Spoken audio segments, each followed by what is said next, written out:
Sir, ಈಗ ಒಂದು ಈ ಗ್ಯಾರಂಟಿ ಹೆಸರಿನಲ್ಲಿ ಸಾಕಷ್ಟು ಕಡೆ ಬರ್ತಾ ಇಲ್ಲ ಅನ್ನುವಂಥದ್ದು ಕೂಡ ಇರುತ್ತೆ. ನೋಡಿ, ಒಂದು ಯೋಜನೆ ತರಬೇಕು, ಅದು ಪ್ರಾಮಾಣಿಕವಾಗಿ ಅನುಷ್ಠಾನ ಮಾಡಬೇಕು. ಅದು ಮಾಡಲಿಕ್ಕಾಗಿಲ್ಲ ಅಂದರೆ ಆ ಯೋಜನೆ ಯಾಕೆ ತೊಗೊಂಬರ್ತೀರಿ? ಹಣದ ಕೊರತೆ. ಈಗ ಹೇಳ್ತಾರೆ ಅವ್ರು ಸಚಿವರು, ಅಲ್ಲರಿ ಪ್ರತಿ ತಿಂಗಳು ನಾವು ಕಂಪಲ್ಸರಿ ಕೊಡ್ಬೇಕನ್ನ, ಸ್ವಲ್ಪ ಡಿಲೇ ಆಗೋದ್ರಿಪ್ಪ, 2 ತಿಂಗಳು 3 ತಿಂಗಳು ತಡ್ಕೋಬೇಕು. ಮತ್ತು ಅದಕ್ಕೆ ಇದನ್ನು ಯಾಕೆ ತರಬೇಕು ನೀವು? ಇಷ್ಟು ನಿಮ್ಗೆ ಹಣ ಕೊಡೋಕೆ ಆಗೋದಿಲ್ಲ ಅಂದರೆ, ಪ್ರಾಮಿಸ್ ಫುಲ್ಫಿಲ್ ಮಾಡೋಕ್ಕಾಗೋದಿಲ್ಲ ಅಂದರೆ ಯಾಕೆ ತರ್ತೀರಿ ಅಂತ ನಾನು ಕೇಳ್ತೀನಿ. ಇವತ್ತು ತುಂಬ ಪೂರ್ತಿ ಭ್ರಷ್ಟಾಚಾರ ತುಂಬಿ ತುಳುಕ್ತಾ ಇದೆ. ಇವತ್ತು ಬಹುಶಃ ಅವ್ರ ಶಾಸಕ ಸಭೆಯಲ್ಲಿದ್ದು ಏನಾದರೂ ರೆಕಾರ್ಡ್ಸ್ ಹೊರಗೆ ಬಂದರೆ, ಅವರು ಅಲ್ಲಿ ಶಾಸಕರು ಮಾತಾಡಿದ್ದು ಏನಾದರೂ ಹೊರಗೆ ಬಂದರೆ, ಇವತ್ತು ಸಿದ್ದರಾಮಯ್ಯ ಸರ್ಕಾರ ಎಷ್ಟು ಅನ್ಪಾಪ್ಯುಲರ್ ಇದೆ ಅಂತ ಗೊತ್ತಾಗ್ತದೆ. ಈ ನಿಮಗೆ 40% ಸರ್ಕಾರ ಅಂತೇಳಿ ಈ ಹಿಂದೆ ಸಾಕಷ್ಟು ಮಾತಾಡ್ತಾ ಇದ್ರು. ಇವತ್ತೇನು ನಡೀತಾ ಇದೆ? ಈಗ 60% ಸರ್ಕಾರ ಆಗಿದೆ. ಈಗ ಯಾಕಂದರೆ ಈಗ ಅವ್ರದೇ ನೇಮಕ ಮಾಡಿದಂಥ ಎನ್ಕ್ವೈರಿ ಕಮಿಷನ್ ಅದು ಏನಾಗಿದೆ ಅಂತನ ಅದನ್ನು ಹಿಂದೂ ಹೊರಗೆ ಹಾಕೋದಿಲ್ಲ, ಹೊರಗೆ ಸುದ್ದಿ ಬಿಡ್ತಾರೆ, ಇಲ್ಲ ಅದು ಆ ರೀತಿ ಫುರು ಆಗಿದೆ ಹಾಗೆ ಅಂತೇಳಿ. ಇವತ್ತು ಇವ್ರದಾಗ ಎನ್ಕ್ವೈರಿ ಮಾಡಿದರೆ 60% ಮೇಲೆ ಭ್ರಷ್ಟಾಚಾರ ನಡೀತದೆ. ಬೆಂಗಳೂರದ ಒಂದೇ ಉದಾಹರಣೆ ತೊಗೊಳ್ಳಿ, ಇಡೀ ರಾಜ್ಯದಲ್ಲಿ ಕಾಂಟ್ರಾಕ್ಟರ್ಸು ಆತ್ಮಹತ್ಯೆ ಮಾಡ್ಕೊಳ್ಳುವಂಥ ಪರಿಸ್ಥಿತಿ ಬಂದಿದೆ.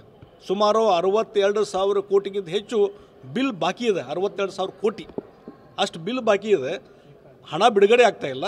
ಇವತ್ತು ಇಡೀ ಕಾಂಟ್ರಾಕ್ಟರ್ಸು ಇವತ್ತು ಸುಸೈಡ್ ಮಾಡುವಂಥ ಪರಿಸ್ಥಿತಿ ಬಂದಿದೆ. ಅಲ್ಲಿ ಯಾವುದೇ ಕಾಮಗಾರಿಗಳು ನಡೀತಾ ಇಲ್ಲ, ಯಾವುದೇ ಹೊಸದಾಗಿ ಟೆಂಡರ್ ಹಾಕಲಿಕ್ಕೂ ಜನ ಆಸಕ್ತಿ ಇಲ್ಲ, ಆ ರೀತಿ ಪರಿಸ್ಥಿತಿ ಇದೆ. ಸರ್, ಈಗ ಒಂದು ಈ ಗ್ಯಾರಂಟಿ ಹೆಸರಿನಲ್ಲಿ ಸಾಕಷ್ಟು ಕಡೆ ಬರ್ತಾ ಇಲ್ಲ ಅನ್ನುವಂಥದ್ದು ಕೂಡ ಇರುತ್ತೆ. ನೋಡಿ, ಒಂದು ಯೋಜನೆ ತರಬೇಕು, ಅದು ಪ್ರಾಮಾಣಿಕವಾಗಿ ಅನುಷ್ಠಾನ ಮಾಡಬೇಕು. ಅದು ಮಾಡಲಿಕ್ಕಾಗಿಲ್ಲ ಅಂದರೆ ಆ ಯೋಜನೆ ಯಾಕೆ ತೊಗೊಂಬರ್ತೀರಿ? ಹಣದ ಕೊರತೆ. ಈಗ ಹೇಳ್ತಾರೆ ಅವ್ರು ಸಚಿವರು, ಅಲ್ಲರಿ ಪ್ರತಿ ತಿಂಗಳು ನಾವು ಕಂಪಲ್ಸರಿ ಕೊಡ್ಬೇಕನ್ನ, ಸ್ವಲ್ಪ ಡಿಲೇ ಆಗೋದ್ರಿಪ್ಪ, 2 ತಿಂಗಳು 3 ತಿಂಗಳು ತಡ್ಕೋಬೇಕು. ಮತ್ತು ಅದಕ್ಕೆ ಇದನ್ನು ಯಾಕೆ ತರಬೇಕು ನೀವು? ಇಷ್ಟು ನಿಮ್ಗೆ ಹಣ ಕೊಡೋಕೆ ಆಗೋದಿಲ್ಲ ಅಂದರೆ, ಪ್ರಾಮಿಸ್ ಫುಲ್ಫಿಲ್ ಮಾಡೋಕ್ಕಾಗೋದಿಲ್ಲ ಅಂದರೆ ಯಾಕೆ ತರ್ತೀರಿ ಅಂತ ನಾನು ಕೇಳ್ತೀನಿ. ಇವತ್ತು ತುಂಬ ಪೂರ್ತಿ ಭ್ರಷ್ಟಾಚಾರ ತುಂಬಿ ತುಳುಕ್ತಾ ಇದೆ. ಇವತ್ತು ಬಹುಶಃ ಅವ್ರ ಶಾಸಕ ಸಭೆಯಲ್ಲಿದ್ದು ಏನಾದರೂ ರೆಕಾರ್ಡ್ಸ್ ಹೊರಗೆ ಬಂದರೆ, ಅವರು ಅಲ್ಲಿ ಶಾಸಕರು ಮಾತಾಡಿದ್ದು ಏನಾದರೂ ಹೊರಗೆ ಬಂದರೆ, ಇವತ್ತು ಸಿದ್ದರಾಮಯ್ಯ ಸರ್ಕಾರ ಎಷ್ಟು ಅನ್ಪಾಪ್ಯುಲರ್ ಇದೆ ಅಂತ ಗೊತ್ತಾಗ್ತದೆ. ಈ ನಿಮಗೆ 40% ಸರ್ಕಾರ ಅಂತೇಳಿ ಈ ಹಿಂದೆ ಸಾಕಷ್ಟು ಮಾತಾಡ್ತಾ ಇದ್ರು. ಇವತ್ತೇನು ನಡೀತಾ ಇದೆ? ಈಗ 60% ಸರ್ಕಾರ ಆಗಿದೆ. ಈಗ ಯಾಕಂದರೆ ಈಗ ಅವ್ರದೇ ನೇಮಕ ಮಾಡಿದಂಥ ಎನ್ಕ್ವೈರಿ ಕಮಿಷನ್ ಅದು ಏನಾಗಿದೆ ಅಂತನ ಅದನ್ನು ಹಿಂದೂ ಹೊರಗೆ ಹಾಕೋದಿಲ್ಲ, ಹೊರಗೆ ಸುದ್ದಿ ಬಿಡ್ತಾರೆ, ಇಲ್ಲ ಅದು ಆ ರೀತಿ ಫುರು ಆಗಿದೆ ಹಾಗೆ ಅಂತೇಳಿ. ಇವತ್ತು ಇವ್ರದಾಗ ಎನ್ಕ್ವೈರಿ ಮಾಡಿದರೆ 60% ಮೇಲೆ ಭ್ರಷ್ಟಾಚಾರ ನಡೀತದೆ. ಬೆಂಗಳೂರದ ಒಂದೇ ಉದಾಹರಣೆ ತೊಗೊಳ್ಳಿ, ಇಡೀ ರಾಜ್ಯದಲ್ಲಿ ಕಾಂಟ್ರಾಕ್ಟರ್ಸು ಆತ್ಮಹತ್ಯೆ ಮಾಡ್ಕೊಳ್ಳುವಂಥ ಪರಿಸ್ಥಿತಿ ಬಂದಿದೆ.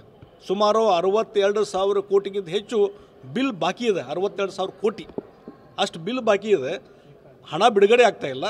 ಇವತ್ತು ಇಡೀ ಕಾಂಟ್ರಾಕ್ಟರ್ಸು ಇವತ್ತು ಸುಸೈಡ್ ಮಾಡುವಂಥ ಪರಿಸ್ಥಿತಿ ಬಂದಿದೆ. ಅಲ್ಲಿ ಯಾವುದೇ ಕಾಮಗಾರಿಗಳು ನಡೀತಾ ಇಲ್ಲ, ಯಾವುದೇ ಹೊಸದಾಗಿ ಟೆಂಡರ್ ಹಾಕಲಿಕ್ಕೂ ಜನ ಆಸಕ್ತಿ ಇಲ್ಲ, ಆ ರೀತಿ ಪರಿಸ್ಥಿತಿ ಇದೆ.